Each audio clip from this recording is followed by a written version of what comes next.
Hello guys, welcome back to our channel. Karthika Somavaram సందర్భంగా నేనైతే సామర్లకోట భీమేశ్వర స్వామి గుడిని దర్శించుకోవడానికైతే వచ్చేసాను.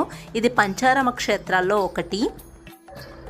సో మీరు కూడా ఈ టెంపుల్ని ఈ కార్తీక మాసంలో దర్శించుకున్నట్లయితే తప్పకుండా దర్శించుకోండి. నాకైతే ఈ టెంపుల్ అంటే చాలా ఇష్టం. చాలా పీస్ఫుల్గా అనిపిస్తుంది ఈ టెంపుల్కి వస్తే. నేను వచ్చింది కార్తీక సోమవారం కదా, అందుకని చాలా రష్. నేను ఎక్స్పెక్ట్ చేసిన దానికంటే కూడా చాలా ఎక్కువ క్రౌడ్ అయితే ఉంది. నార్మల్ డేస్లో అయితే అంత క్రౌడ్ ఉండదు, వెంటనే దర్శనం అయిపోతుంది. టెంపుల్ అయితే చాలా బాగుంటుంది. మనకి టెంపుల్ని చాళుక్యులు కట్టించారు. కార్తీక మాసంలోనే కాదు, ప్రతిరోజు ఇక్కడ ఉచిత అన్నదానం అనేది జరుగుతుంది. ఈ టెంపుల్ ఆర్కిటెక్చర్ చాలా చాలా బాగుంటుంది. ఎందుకంటే మనకి టెంపుల్ చూస్తే మొత్తం ఒక శివలింగం ఆకారంలో ఉంటుంది. మొత్తం 5 పంచారామ క్షేత్రాల్లో అమరారామం అమరావతిలో ఉంది, క్షీరారామం పాలకొల్లులో ఉంది, ద్రాక్షారామంలో ఉంది, సోమారామం భీమవరంలో ఉంది, అండ్ ఫైనల్గా కుమారరామం మన సామర్లకోటలో ఉంది. మీకు కుదిరితే ఈ కార్తీక మాసంలో 5 పంచారామ క్షేత్రాలని దర్శించుకోండి.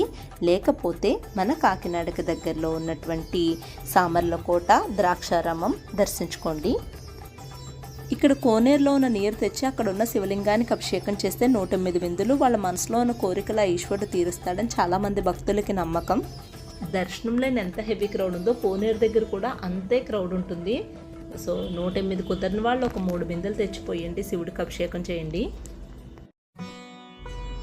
నార్మల్ డేస్లోనే ఈ టెంపుల్ చాలా బాగుంటుంది. ఇంకా కార్తీక మాసంలో కానీ శివరాత్రి టైంలో కానీ ఈ టెంపుల్ వస్తే మనకైతే టెంపుల్ నుంచి అస్సలు వెళ్ళాలనిపించదు, అంత బాగుంటుంది.